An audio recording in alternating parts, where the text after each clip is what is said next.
A man walks up to a microphone. He's wearing a plain navy shirt, no flashy entrance, no hype music. He grips the stand like it's the only thing keeping him upright. Before he sings a single note, he tells a story about his daughter.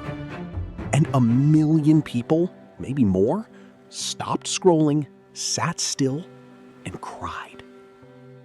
The thing is, Michael Bennett doesn't exist. But what he made people feel, that's as real as it gets. Michael Bennett is a character, an AI-generated persona created by a YouTube channel called Unheard Voices. The channel uses artificial intelligence to craft emotional, talent show-style performances. The look, the voice, the story, all of it is shaped by AI, designed to feel like an AGT audition you somehow missed. And yet the numbers tell a different story.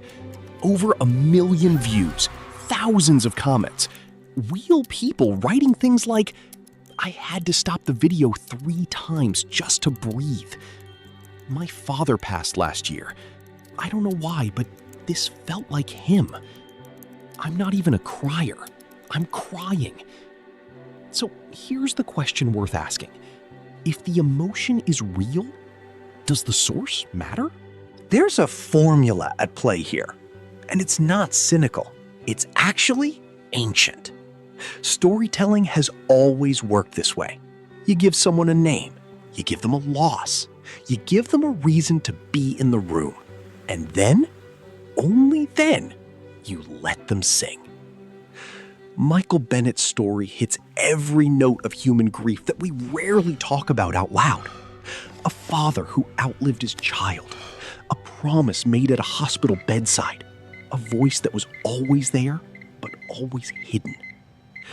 These aren't random details. They're the specific textures of a kind of pain that millions of people carry quietly.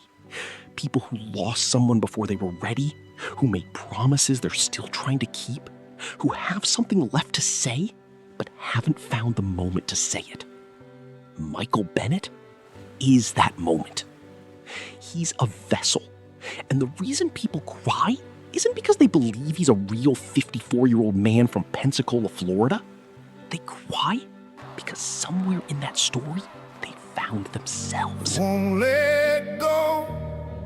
It gets a little worse. Now, some people feel uncomfortable when they find out, and that's fair. There's something that snags when you learn the backstory was constructed, the voice was generated, the daughter named Camille never existed. But here's what's interesting. The comments don't disappear after people find out. The views don't drop off. People keep watching. Because grief is grief. And a song about loss, even sung by an AI, even wrapped in a fictional story, can still reach through a screen and touch something that's been sitting in your chest for years. What Unheard Voices has figured out is this. It's not about authenticity of origin. It's about authenticity of feeling. The music is real. The themes are real. The longing to be heard, to be seen, to keep a promise to someone you've lost, all of that is profoundly, uncomfortably real. AI didn't invent those feelings. It just found a way to hold them. We are living through a strange moment in creative history. For the first time, a machine can construct a story that makes a human weep. And we're still figuring out what that means for art, for connection, for what we call real. Maybe Michael Bennett is a warning. Maybe he's a mirror. Maybe he's just a very good song wrapped in a very human ache. But here's what I keep coming back to. Over 1 million people chose to spend 8 minutes with a fictional father at a microphone.